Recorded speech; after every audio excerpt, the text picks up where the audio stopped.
understanding, of course, that it's going to take years and years, but momentum can begin with one relationship that becomes two, one property that becomes a portfolio.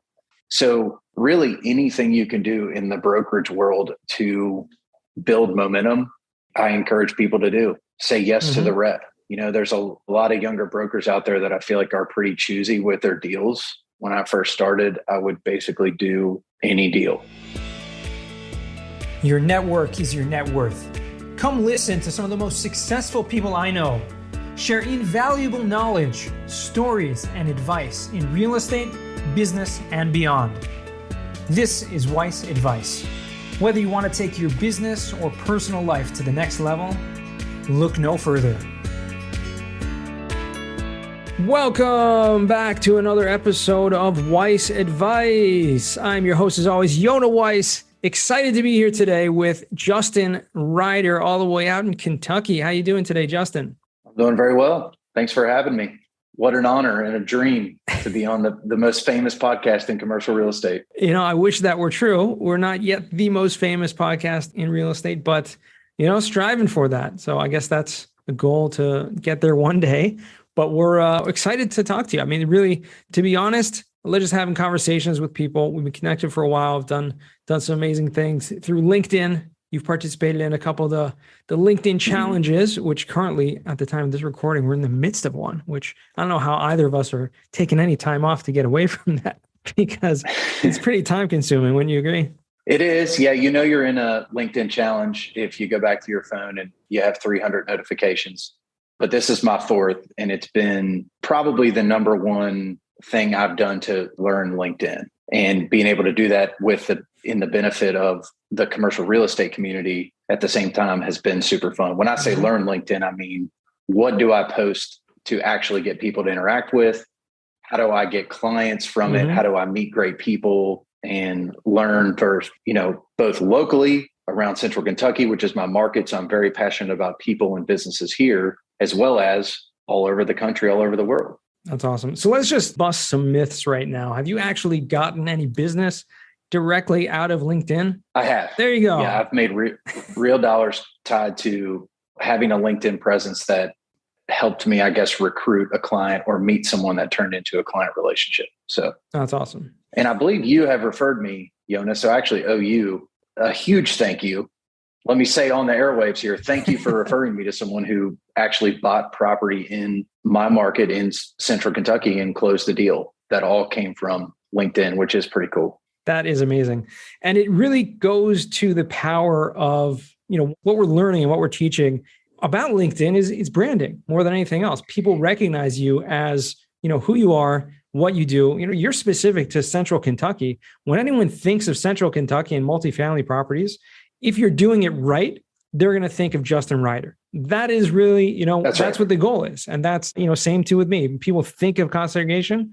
Someone posted last week something like, how do you spell cost segregation? YONAH. Like, that's how you spell it. So, if you got the branding right, people will make that recognition, and ultimately business is bound to come through that. Yeah. How long have you actually been in the commercial real estate space? Since 2018, and have been in Lexington that whole time with SVN Stone Commercial Real Estate. So you mentioned branding. By the way, I'm broadcasting live from the capital of bourbon country in Lexington, right? So oh, nice. Branding is actually a concept that came from bourbon. Back in the day, you would just order, I'll take whiskey. And then bourbon companies started to brand the barrels. So people said, I want that particular brand. So that's always been a fascinating concept to me. Wow. Learned something new there about branding. Yeah. So SVN is a brand I'm really passionate about. I love you get 50% of the commission 100% of the time. It makes a huge difference to us and therefore to our clients. So I've been with SVN since the beginning. My broker, Matt Stone, is a best friend of mine. He has owned the company since 2016 and invited me into it. So it's been really the opportunity of a lifetime. As many of us know who are in the commercial real estate space, more doors have opened in ways that I did not expect doing deals. And, I consider myself extremely lucky to be where I am.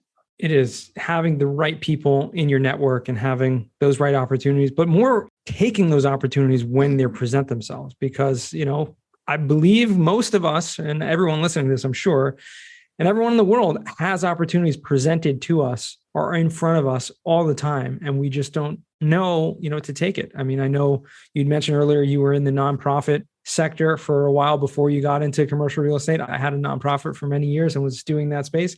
And, I never really cared so much about business and about finance and all that kind of stuff. I really cared about helping people and trying to, do good for the world and for my community. And one amazing thing that I found was that in the real estate world, and especially the community that I've really found through LinkedIn mostly, but in general, is that the people are the majority. Obviously, there's some bad apples, but the people are good people and they are trying to make a difference in the lives of others in a similar way. Just combining that with business and combining that with profit, which is, definitely not a bad thing. Oh, 100%. Yeah, I agree. Taking advantage of the opportunities when presented to you and, teaching. Like my favorite LinkedIn creators that I follow are consistently teaching people and mostly at financial education. And, now I'm very familiar with what cost segregation is and the benefits of it. Before I started following you and looking into it, I really wasn't. And I think your average person starting in this gig is probably not super familiar with how much they can help their clients by saying, have you even considered this? Right. So I did see someone on LinkedIn recently post like, does anyone know a cost segregation specialist that can help me? And I was like, what do you mean? This has to be a joke. How does he not know Yona?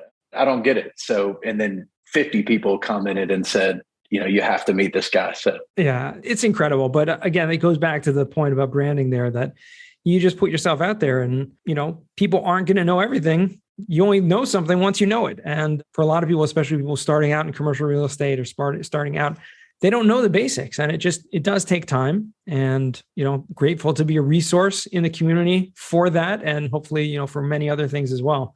I did want to ask you about specifically real estate, commercial real estate, multifamily, something you're focused on clearly.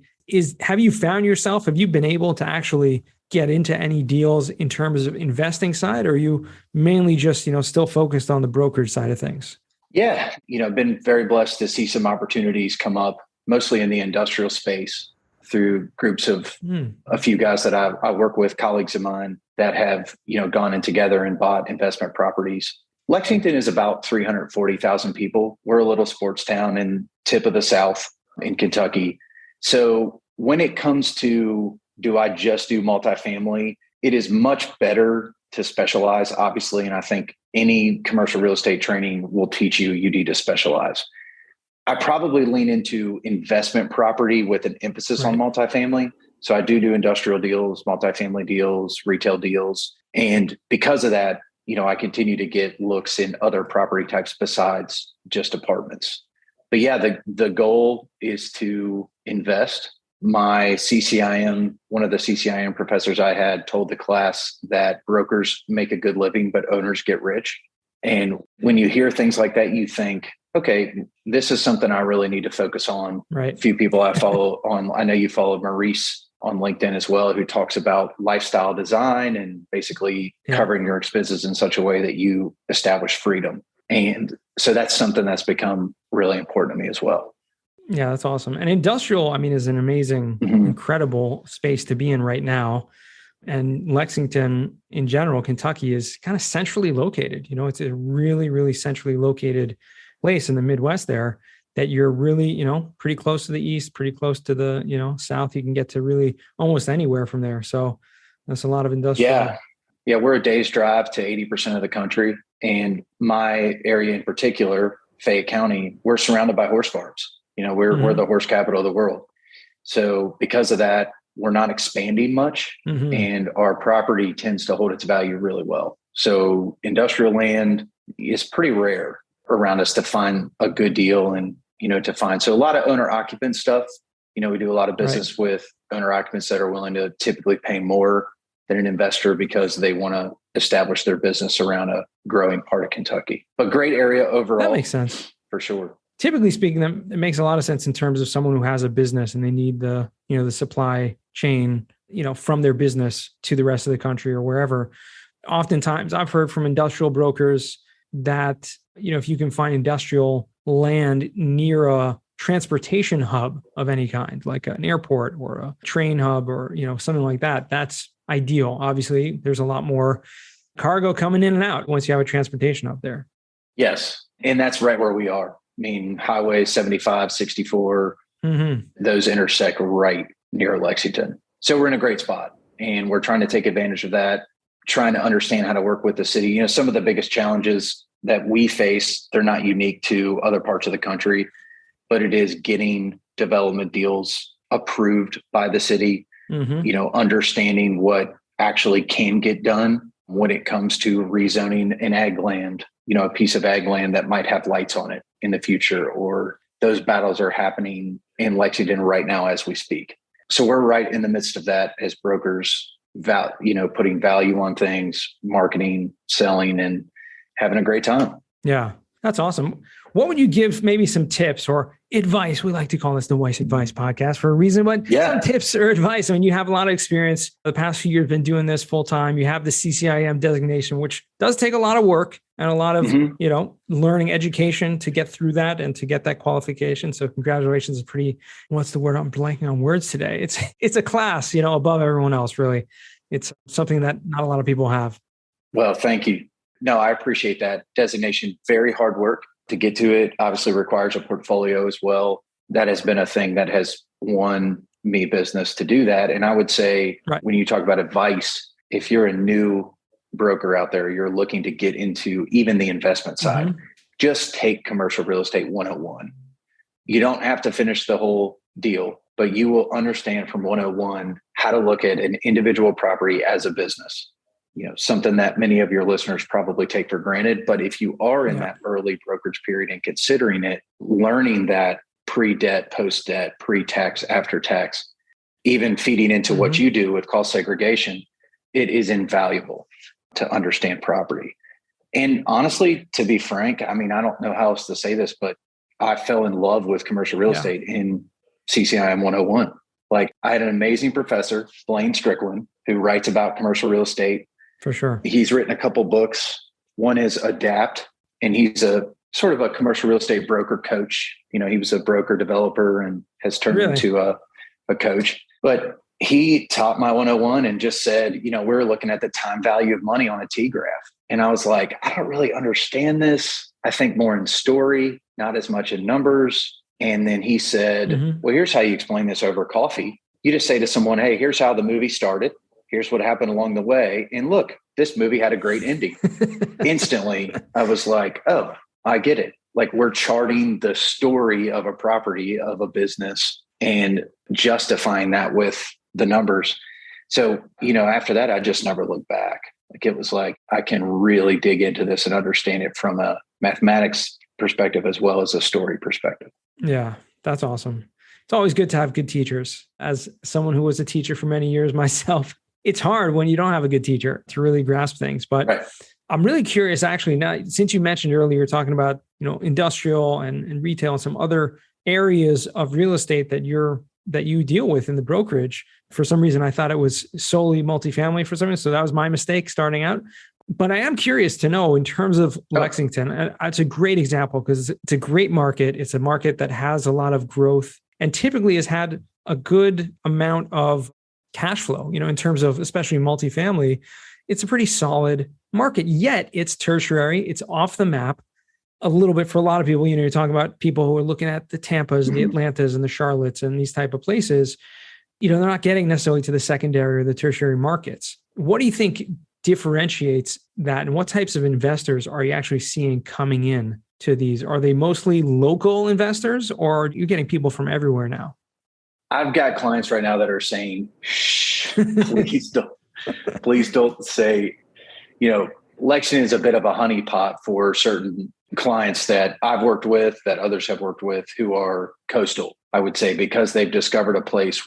We're not expanding. So within our rents, the numbers are pretty impressive. What's happening? You call it over the last 10 years, rent growth has far exceeded places in the country that people have flocked to. Call it your Nashville, which is, 4 hours away from us, or even Louisville, an hour 15 to the west, or Southeast places like Charlotte. I think more people are going to focus on tertiary markets as vacancy rises in those bigger cities, and especially places they can find where the supply is, for us is sort of arbitrarily constricted. Like Lexington is choosing not to grow in certain areas. So value is going up with the existing properties like multifamily properties. That makes sense. You mentioned that you have like horse farms surrounding the city. That makes a pretty natural constriction to growth. Right. But how are people finding us? We're marketing property to the world. And so people are like, wow, okay, let me study this market. I've had more than a couple people come over from Louisville and say, I had a great investment experience in Louisville. I'm looking for something similar. I had an investor a couple weeks ago talk about a deal, and he said, I'm actually looking for the next Indianapolis. I'm wondering if Lexington could be at not necessarily number size, but something that would compare and be similar as far as rent growth. So, it's out there because we're marketing properties, but I think word is getting out also about great stuff that's happening in Kentucky and, be it your lithium battery plants or that type of thing. Bourbon has helped a little bit too, Yona.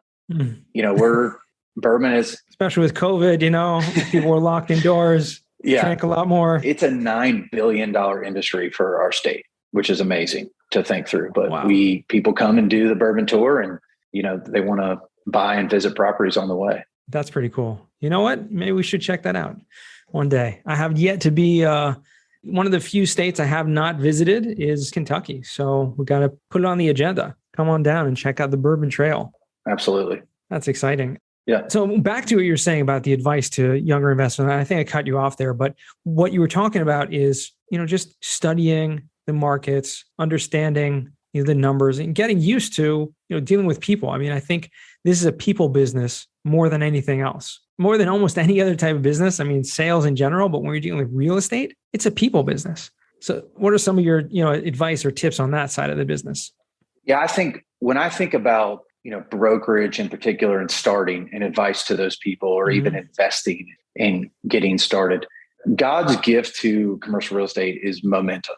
So when I sit back and think, what could I post on LinkedIn or what could I, if someone called me and said, I'm thinking about starting in this business, my immediate thought is, what would create a small snowball that would begin to roll into something bigger? Understanding, of course, that it's going to take years and years, but momentum can begin with one relationship that becomes two, one property that becomes a portfolio.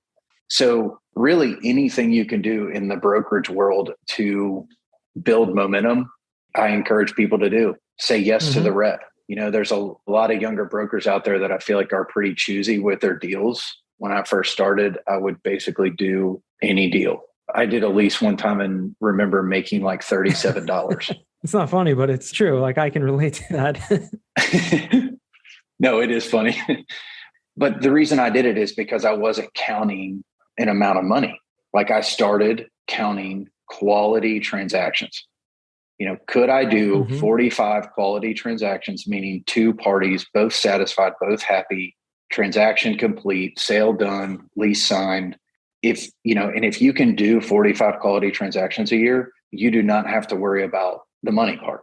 Like the money part will follow, so I encourage people to get out there and say yes to the rep and start to build momentum. The other thing obviously is a mentor. I think in this business, it's extremely difficult to learn the ins and outs without seeing someone early on exhibit deal flow. And that there's just some instinctual things that come with doing commercial real estate deals that I think they're best picked up. Call it a style is best picked up as you work with someone early on. So if you're young out there and you're thinking, I want to get into this business, but I'm getting this opportunity where I'm going to have to work with this guy. My split's not so great. Do it. It doesn't matter. Like if you can get into the game and learn deal flow, you can be very dangerous long-term in this business. Yeah, 100%. That's a pretty common theme also that I hear from a lot of my guests on the show and people in general. I mean, having whatever business you're in, get a mentor, right? If you want to go and you want to learn how to invest in real estate, find someone who's done it before you, right? Find someone who is successful and just sit with them and learn with them. And I have the honor and privilege right now to actually be training an assistant, someone who's working with me. And it's just like, as we're going through and she's, sitting on calls with me and, we're talking every day, going through stuff. And I'm just like, I wish I had someone like this, a few years ago to do this for me, because you just grow so much exponentially faster because all of the questions that you had or all of the things that maybe you weren't comfortable with, you're able to just get out there and deal with it and see it in real life. I'm like, oh, that wasn't that scary. That wasn't too difficult. We have all these fears like, I've never done a sale leaseback before. How am I going to do that? Like, I don't even know what that means or whatever it is that you're stuck on. And if you have someone that you're working with and you've seen them do it, then it's comes so much easier. Yeah. And you get over those fears, as you build that momentum and you get hundreds of quality transactions under your belt, then all of a sudden you're fearless as you approach a situation and you're not afraid to say, actually, I don't know the exact angle I would take on this quite yet, or I may need a little time to understand your exact situation. Yeah. You may have to talk to a tax specialist or something like that in that area, but you do understand the world enough to say, look, I can jump in, take on anything.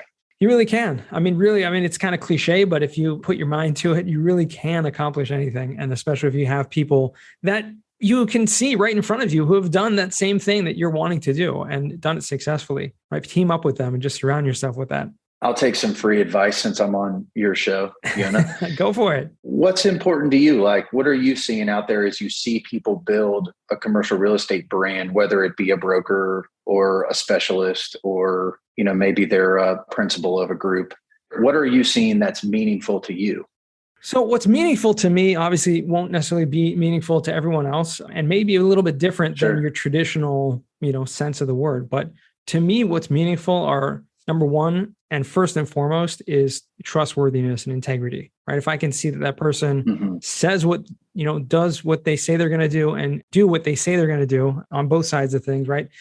You mean what you say and you say what you mean, right? To be in through and through, that integrity is paramount to me. So that takes time to really get to know someone in that regard. And so, from what I'm looking at, you're very localized, right? And so you're in Lexington, obviously you're dealing with people from all over the country, but you're dealing with property owners, right? You're trying to deal with buyers, with sellers who are looking local. When I'm looking at someone more nationally, or I'm looking for someone like you, let's say decide, hey, I like the Lexington market. I want to talk to a broker. I'm going to look to someone who has a little bit of a track record, at least, right? Which means that they're not just a newbie starting out trying to fake it till they make it. I'd much rather have someone that is a newbie and very transparent about it and sharing their journey and showing what they're doing along the way than someone that's a newbie and saying, I've closed $10 billion in transactions, right? It's kind of hard. Like I know someone who said, one time I met with and they were saying, oh yeah, I did, over 100 million in deal transactions, right, this year. I was like, wow, 100 million in deal trend. Like, what do you do? He's like, well, I'm an underwriter. Oh, okay. Well, what does that mean? It means that you underwrote 100 million in deals, right? So if you don't dig deep into the question, then you don't really, get the honest truth about it. But if you're upfront and honest about it, I think that's more important than anything else. Yeah. So trustworthiness is absolutely. And I think from a brokerage standpoint, that's crucial. There's a couple of ways I try to bring that into, my, brand or just sharing who I am with the world. One of those things is my family. One of those things that I feel like has changed from sort of old school marketing in commercial real estate. I'm certainly not an expert on, old school marketing or what it is, but I think on LinkedIn, I've seen people bring more of their family and personal life, their fears, their hopes, their goals, their dreams.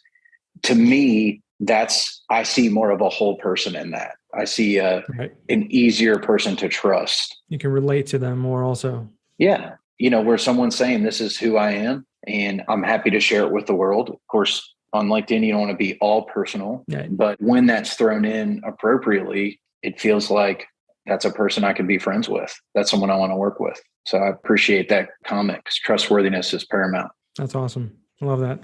Well, Justin, time flies over here. I want to jump into what we call the final four. These are 4 questions I ask all my guests.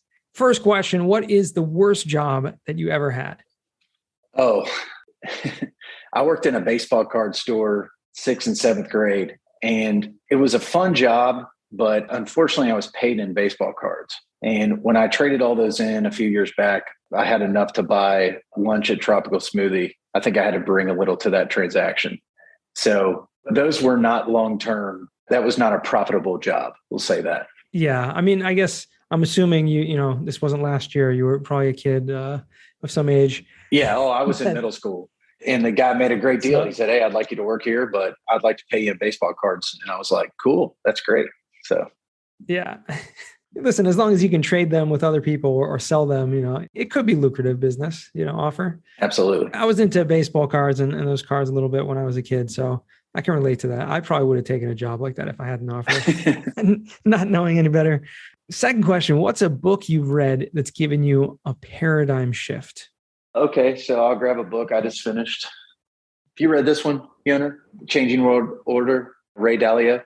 Not yet, but I've seen it and I've seen it quoted a few times recently. Yeah, put it on your list. Great in-depth study into economic cycles, learned a ton. He doesn't do a ton of predicting the future. It's more about studying the past and looking at sort of based on all these indicators, where are we now in our current cycle, our country cycle, the world cycle. Pretty fascinating.